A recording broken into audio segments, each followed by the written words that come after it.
Hello and welcome to the Smart Women in Business vlog and podcast. Today I am talking to Midori Verity.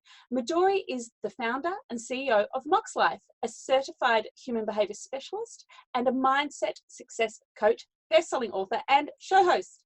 Midori is completely transforming the way ambitious professionals go for their goals by helping them discover their best path to excellence, which is the path of least resistance. And in order to do that, you must break down your negative behavioural loops and replace them with new patterns. And this is what creates easeful, lasting success in all areas of life, and you will feel like you've finally arrived. So welcome, Midori. It is my absolute pleasure to have you on the show.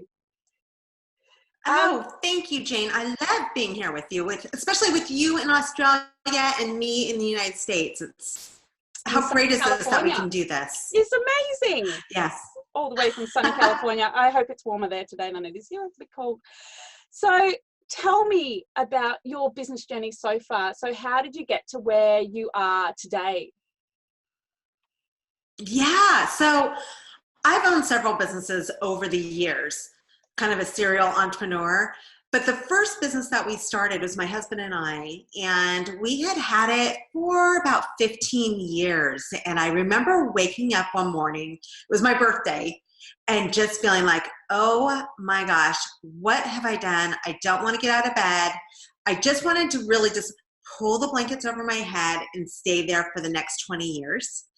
And what was really going on was I was going through the start of a depression. And what was happening deeper was that I felt like I was at midlife and that I was totally stuck, that this was the life that we had.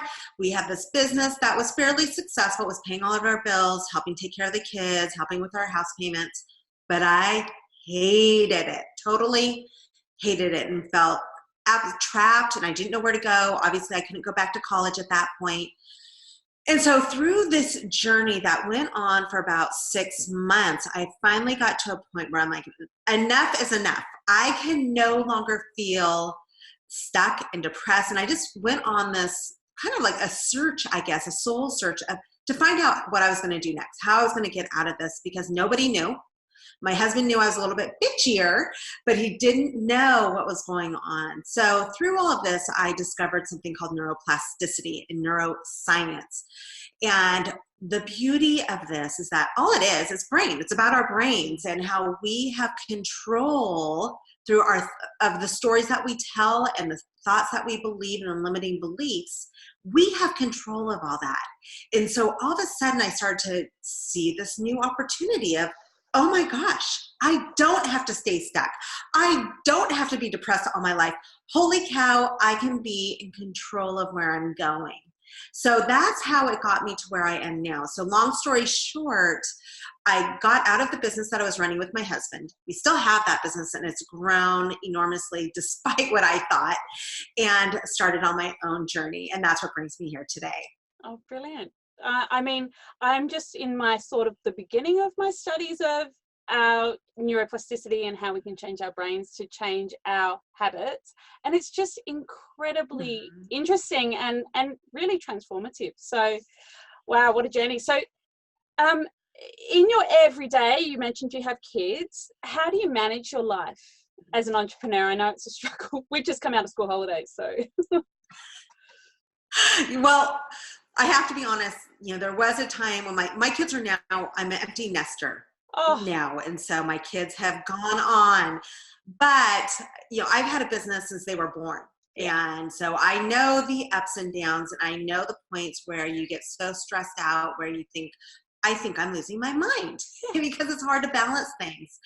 And so how I've done it is paying attention to these patterns that we develop, these habits that we develop. And what I mean by that is we all have ways that we react to things, and often it's a knee-jerk reaction. So if we're feeling stressed over our kids, feeling like, oh my gosh, I have no time, I need to take them to practice, I need to help them with schoolwork, I need to cook, I need to shop, I need to get my business done, and you have all these things going, the way that you're reacting is you're responding to freaking out, right? To that stress and anxiety. That's where I was this morning. Yeah. When I got up at I quarter think to most 6, of us. I remembered it was cupcake day. Uh-huh. Yeah, yeah. I made 24 cupcakes this morning. At So 6 a.m. yeah, Gotta love it. yeah, Yeah, gotta love. We've all been there. yeah, But yeah, and so that's one thing that I learned is to, through this whole process of our mindset, and I know we're going to go into this deeper, but just to take a breath and to put things in perspective and figure out, okay, here's my situation. How am I going to deal with this situation? And often when you can take a step back and just stay calm and look at it from a different perspective, ideas start popping up and solutions become simpler. So that is how I learned how to deal with it once I discovered, the whole concept of brain plasticity and started getting trained in it. But before that, I ran around with a chicken with my head cut off. I was stressed out. I was yelling. I was probably not the most present mom at that time. So yeah, I totally get what we go through. yeah. And I think every mother goes through that, and it's the mother guilt and breaking the habit of automatically going into that freak out mode or that stress mode or that yelling mode, which so many of us do as a response, is what you do in your work. So before we go into that deeper, this is a question I ask all my guests. What does a great day in the office look like for you? A great day. One thing that I have become very religious about are something I call 90-day goals. I create a blueprint for my business. And in that, I know at the end of 90 days what I need to accomplish. I usually have 2 primary goals that are big needle turners for me. So therefore, I know each week what needs to happen and each day needs to happen. And so every single day, what I have gotten into the discipline of doing is having 3 primary goals that I set that I have to accomplish. And then once they're done, I'm kind of free, right? Because really, if you get 3 main things done every single day or Monday through Friday, that's pretty amazing.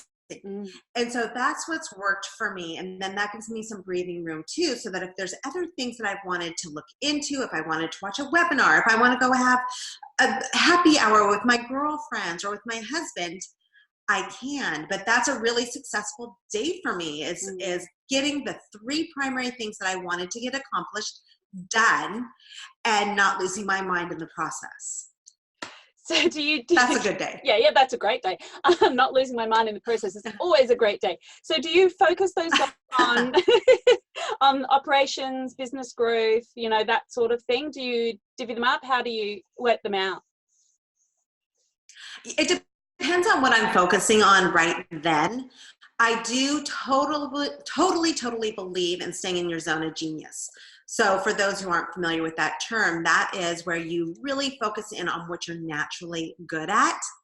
I am terrible at bookkeeping. Don't ask me to do taxes because I will go to prison for them. So I learned that early in my business. And so I don't concentrate on that stuff. I concentrate on the creativity. I concentrate on working with my clients. And then I have team members who help me with everything else. So I just get bits and pieces from them of what's going on so that I'm clear.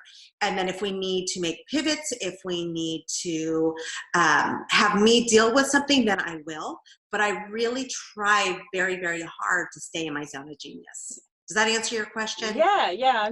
I'm always interested in how people structure their day, because the point of interviewing all these amazing women is to help other women on their journey go, okay, how do they do it? How do they get to that point where I want to be? So, and it's really interesting to get all the tips from everyone. So now we're going to have a look at, a talk about the work that you do, which is amazing.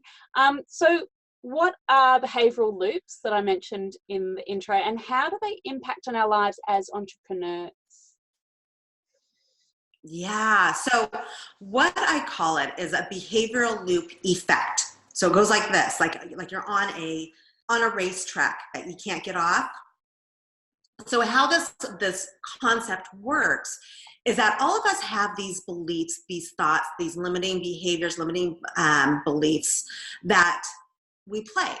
They all come from our past, whether it was our childhood, whether it was a past marriage, whatever, it doesn't matter, but it all comes from the past. And what happens is our behaviors, our actions support these beliefs, whatever they are.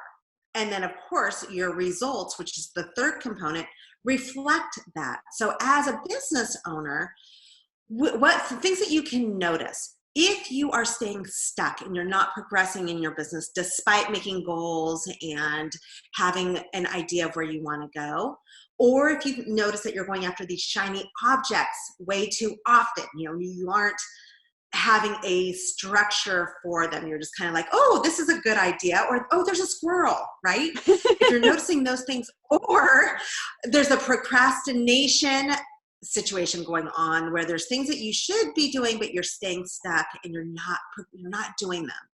If you notice anything like that, then chances are very, very strong that you're stuck in a behavioral loop.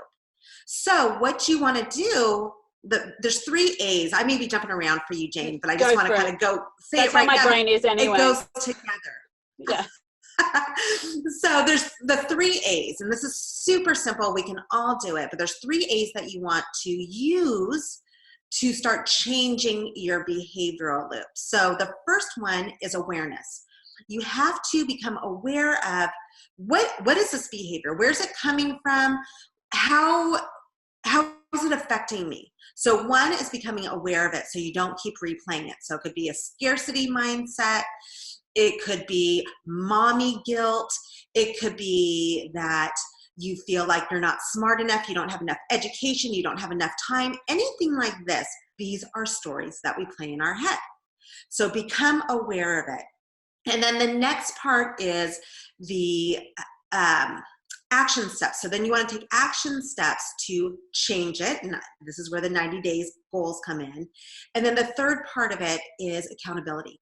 Having an accountability partner in there to help you push through. So that's just it, really in a nutshell. Oh, our power just went on. I could hear it.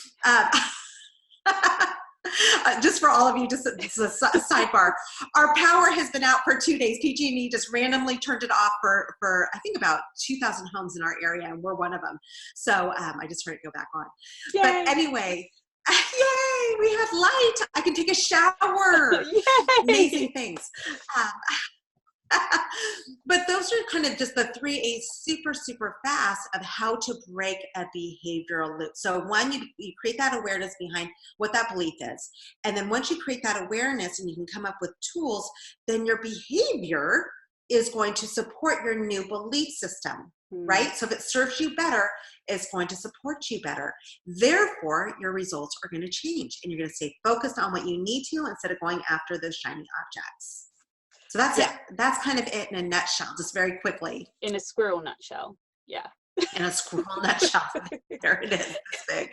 So you work with a lot of high-powered people who have already invested in their education and development, yet are feeling stuck and frustrated, which I've seen in a lot of my clients. They feel, they've done all this stuff, they've done all this work, they've invested all this time, yet still they're not feeling fulfilled. So that comes back to, what you're talking about. What's really going on for them? What do you find are the common things that are going on?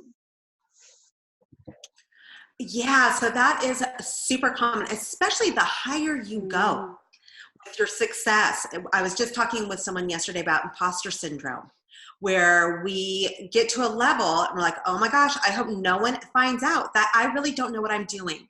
Or not even that you don't know what you're doing, but that you're not as skilled as as the public perceives you to be.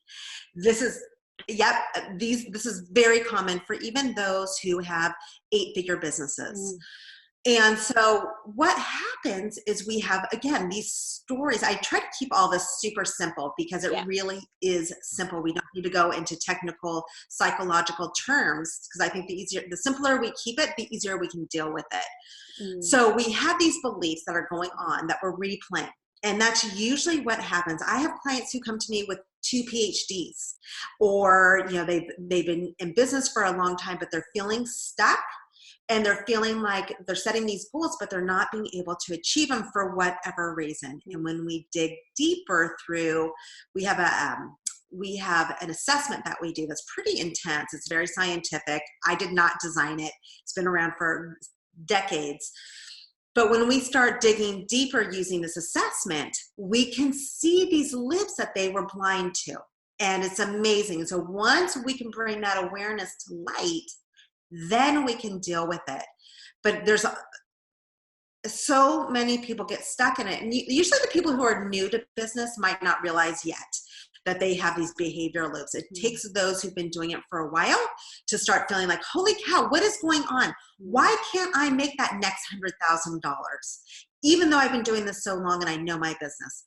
So those are the kinds of things to really pay attention to, is when you feel stuck, there's probably something going on more than where your education level is. Yeah, that up level, people talk about up leveling and how the fear around that, it's huge. Even if you're highly successful, everyone has that imposter syndrome that crops up. And when you're new in business, I've been in business for 10 years, but when you're new, you don't realize it and you just get stuck, as you say, in these loops. So what signs would tell someone that she might be stuck in a negative behavioral loop?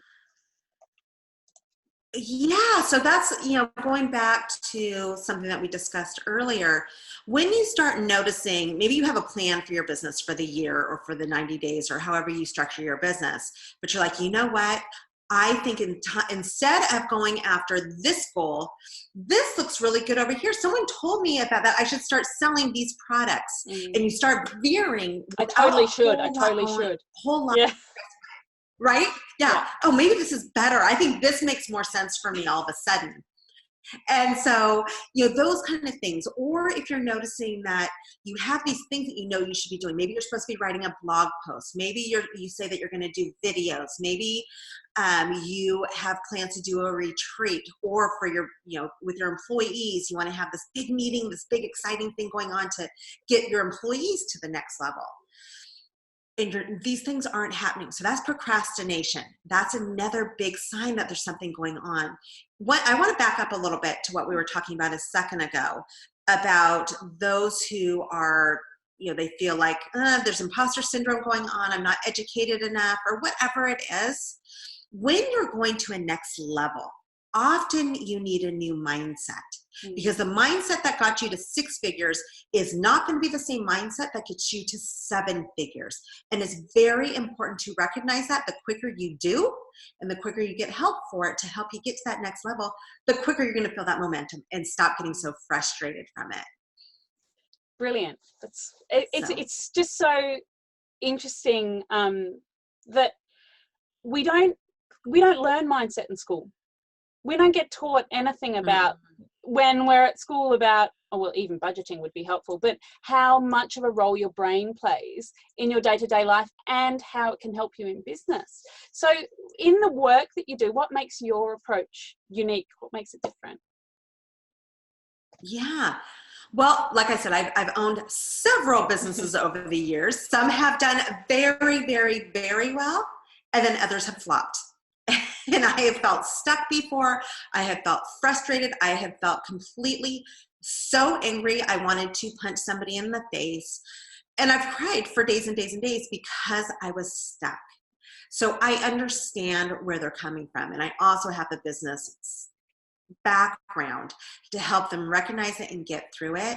So with what I do, what really makes it different is that I teach people these tools that they can use. And like you can hear me talking, the 3 A's, the way that I talk about the belief behavior loop, they're all very simple. And what we do through our program is we train those who come through to learn these tools to create an awareness, because when you start seeing new things crop up, you can recognize it, and then you have the tools to deal with it. So you keep that momentum going. So that's really what I have seen with our business that's different, is that we empower you so that you can do it yourself. So we teach you and we're there to guide you.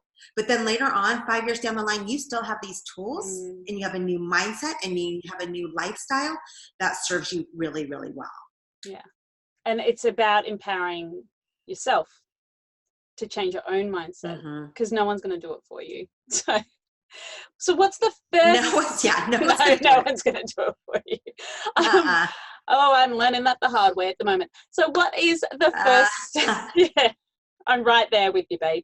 What is the first step a listener can take today to start shifting her negative behavioural loops? And I'm listening very closely. Yeah, you know what? Just start with the awareness. Start with it. Here's a really simple exercise that you can do is fill in these blanks. I'd love to blank, but I'm feeling resistance or fear because of blank. So what I mean by that is, I'm going to say it again because this is a really powerful exercise. I'd love to blank. So the blank is something that you've wanted to do or be or become for a long period of time. So maybe it's that you've wanted to write a book. Maybe it's that you want to now have financial freedom. Maybe it's that you want to have a business where you really don't have to do much anymore. So whatever it is, think about that, write it in. But it's something that you've wanted for a long time, but you haven't achieved it and you're not quite sure why. And what I want you to pay attention to is that feeling you get in your gut that's saying, oh, I know that I should be doing X, Y, Z to get there, but I'm not because I'm scared. I'm scared that I don't know what's on the other side. I'm scared that I've never dealt with this level of client before. I'm scared that I don't have enough education. This is where all the self-doubts come in. And pay attention to that, because that's where you'll start discovering those behaviors that we were talking about that have been sabotaging you.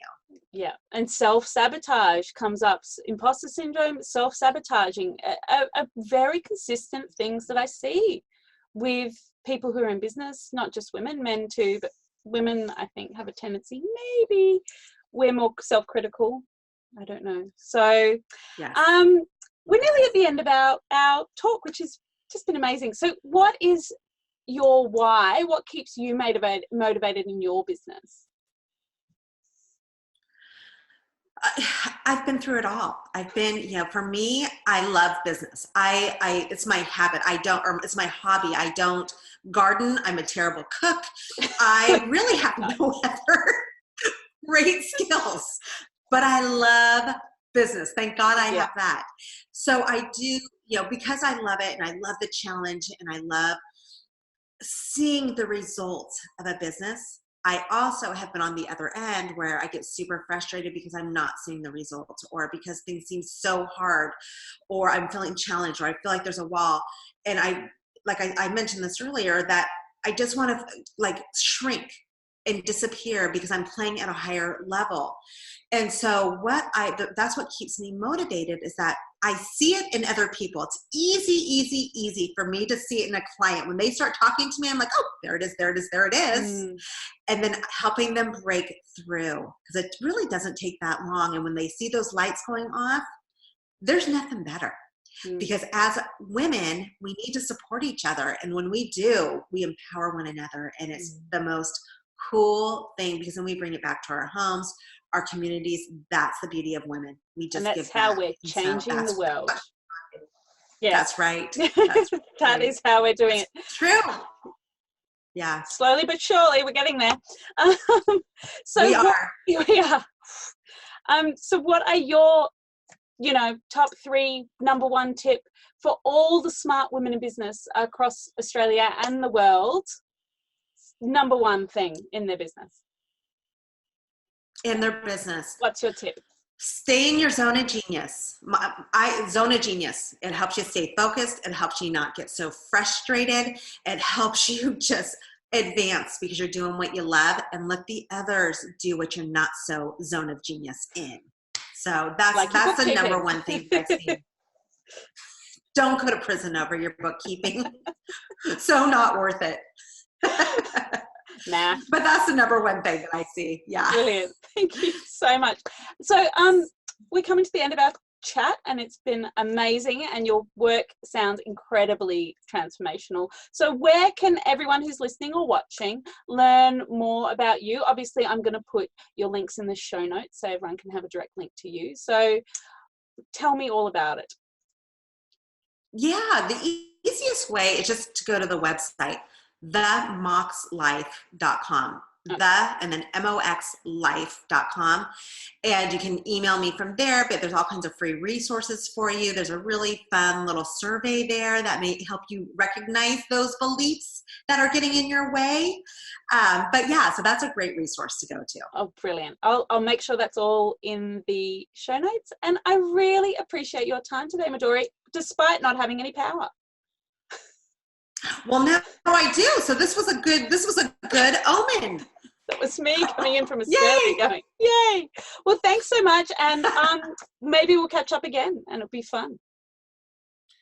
I hope so. Thanks for having me. Thanks so much.